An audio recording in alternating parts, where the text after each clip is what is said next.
Good morning. Is this at the right height? Sound good? Yes? Okay. Sophia Christ. She who was present in the beginning as creator, as wisdom, as the divine feminine. During Advent, we have been exploring the stories of Tamar, Rahab, Ruth, Bathsheba, Mary, and Anna, women who prepared the way for Christ. Today, we will talk about Sophia Christ, the divine feminine, present from the beginning as creator, as wisdom, and present in the creative feminine energy of God in human form as Jesus Christ.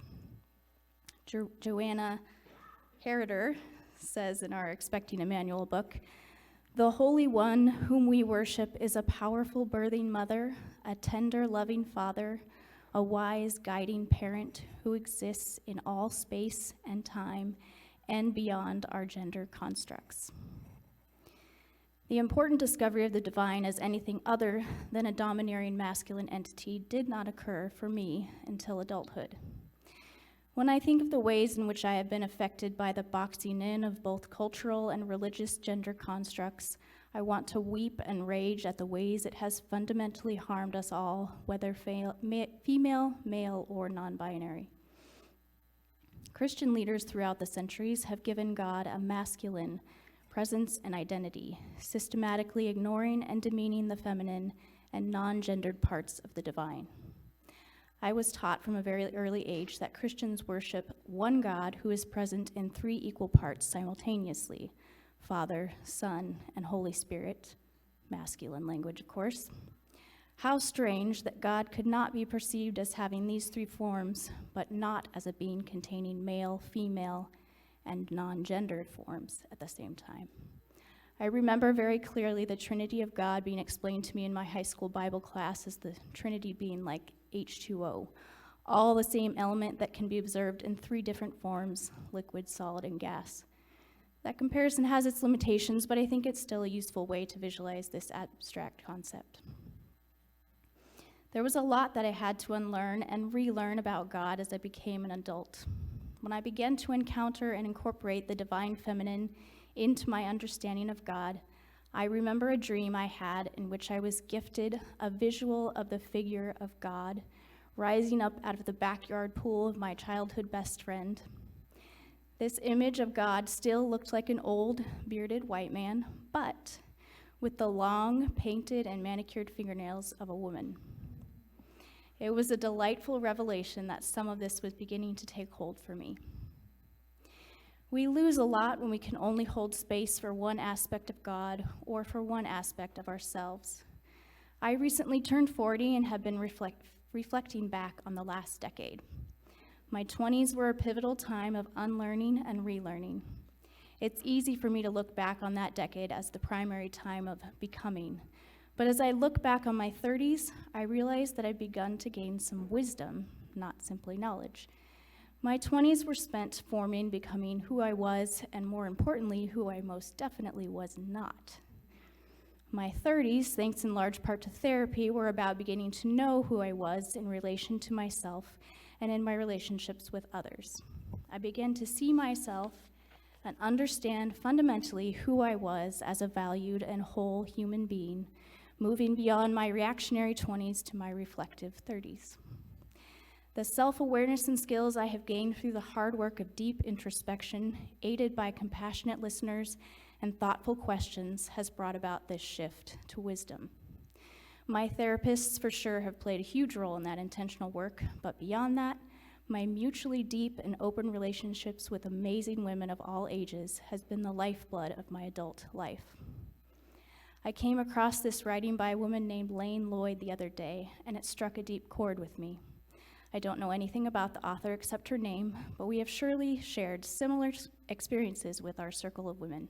She writes, "My religion is other women. This isn't tongue-in-cheek. My religion congregates around a fire. In a cramped room we book to talk. In an idling car for way too long. In someone's living room. In the cold because there's more to say and hear.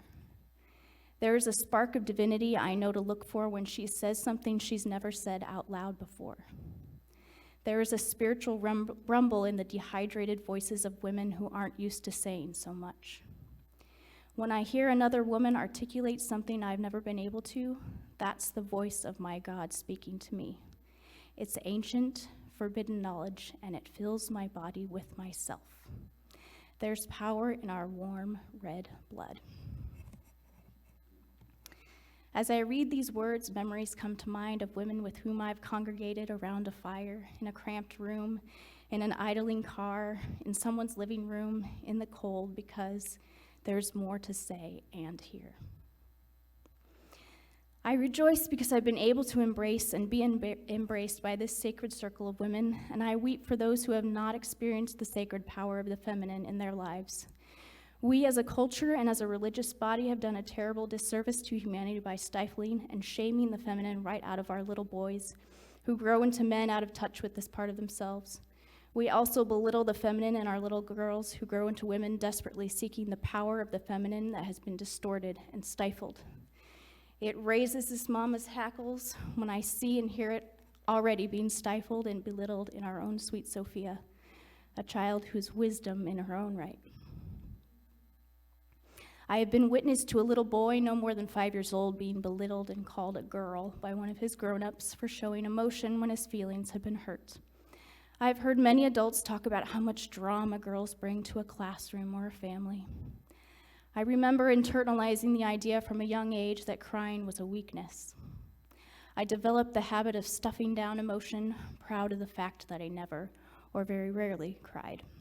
Somewhere in my 30s, the dam broke, and tears are a regular part of a much healthier emotional life for me.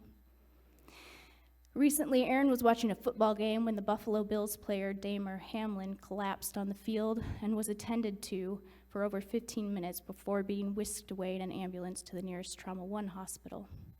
What struck me about the commentary I heard and read following this incident was how everyone knew this was a serious injury, not because of the motionless player, the emergency response, and the ambulance, but because football players, these supposed hardened men, were having a human response to the trauma they had just witnessed.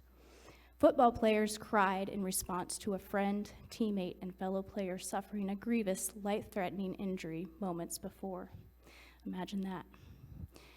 Aaron told me that this sort of injury was unprecedented in the NFL, and apparently these manliest of men showing human emotion was also unprecedented.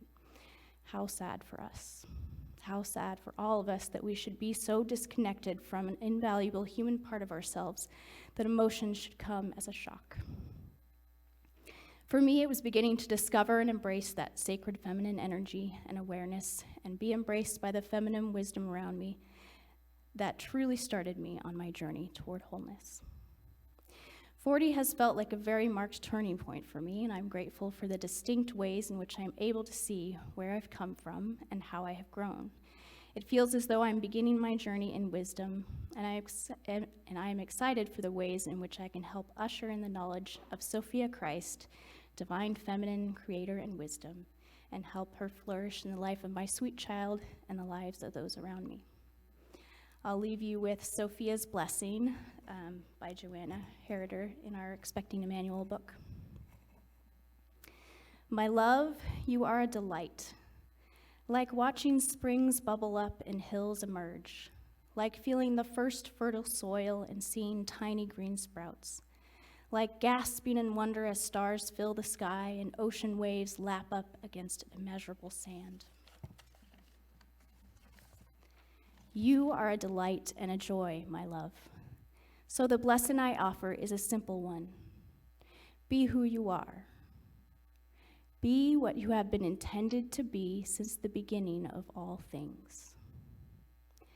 Be what I have created you to be. Delightful, delighted, light, life, love.